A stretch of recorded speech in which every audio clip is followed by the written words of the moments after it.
Wayne has a lot of confidence in, what he's doing right now and the way he's playing and the way he's able to make shots. He just came alive when we really needed him to and just made some big shots for us. So didn't surprise me at all. I knew he wasn't going to stay down. I was surprised at halftime that he was 0 for 4. He came back and he played extremely well. He just, he kept his patience. He didn't get discouraged. He just kept playing.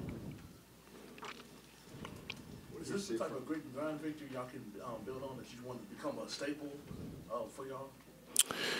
Well, we're doing some things a lot better than we were earlier in the season. And, again, we're starting to grow as a basketball team. I hope we just continue to play this way. I mean, we've been playing hard all season long. We just haven't been able to put it together, for 4 quarters. You talk about the 4 quarters, and like y'all rally, like the last couple of games, it's been that way. It's becoming the norm that y'all finding ways to win games towards the end of the season. Well, we talked about being a very resilient bunch of guys. And when the start of the 4th quarter, I think we were down 7. And I told the guys, hey, we were here the other night.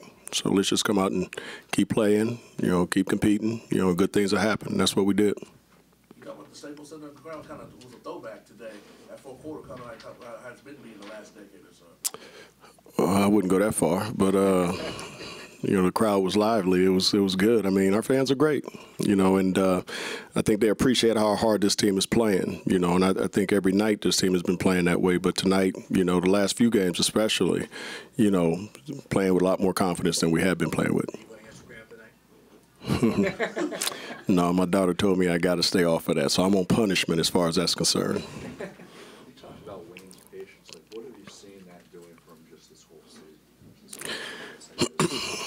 Well, like I said, I think, Wayne's game is evolving. When I had him in Cleveland, the one thing that we talked about at the end of the season when I had my meetings with guys is things he had to do to get better as a basketball player. And the main thing was being able to create his own shot, put it on the floor a little bit more.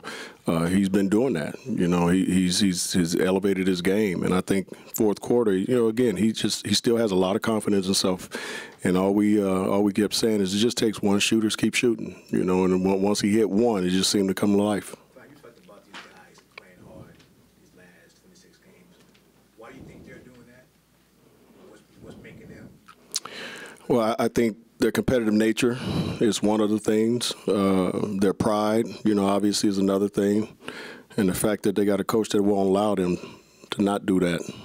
I mean, we got to play hard. That's the biggest thing. If they don't, I got to sit guys down and play other guys who will. So, all 10, 11 guys that we have on that bench are giving it everything they got every single night. Clarkson's real efficient tonight. What can you attribute to how he performs? He's just comfortable. He's playing well. Defensively, he was a little upset with himself that he didn't do a better job on the pick and roll coverage. But other than that, I thought he played extremely well. What do you think of this 3-man backcourt that it's necessary now? It's like you whittled it down. But what do you think what they were doing tonight? It was like they were all very efficient kind of across the board. Yeah, they played extremely well tonight. If you combine all 3 of those guys and you look at their stats, they were very efficient. Didn't turn the ball over, assist, rebounds. The way they shot the ball for the most part, very efficient. Defensively, did a real good job, on some of the things that we asked them to do. So, as a whole, that 3-man rotation so far is working out pretty good. What are you seeing from Jeremy specifically since the break? Well, what I saw tonight was a guy who was aggressive, just playing the way we asked him to play. Like I said, he's had an up and down season, just like a lot of our guys have. But last few games, he's really starting to get into a little bit of a groove, and I think he's playing extremely well. Are there certain things Jordan Clarkson is doing now that he probably wasn't doing earlier in the season? Yeah, playing. No, it's a lot of things. I mean, he's playing, much better. He's playing with a better pace. He's not as frantic out there as he was early in the season. He's not going 110 miles an hour. He's reading the defense a little bit better. He still has a lot to learn as far as that's concerned. And defensively, he's gotten better, and he still has a long ways to go. So I think his overall game is improved from training camp to this particular point. You mentioned his pace. What else is enabled him to just have one turnover? Well, I think just the fact that he recognized what we're trying to do, and he's not forcing anything. That's the biggest thing. He's not really forcing anything. He takes what the defense is giving him. All right. Thanks, guys.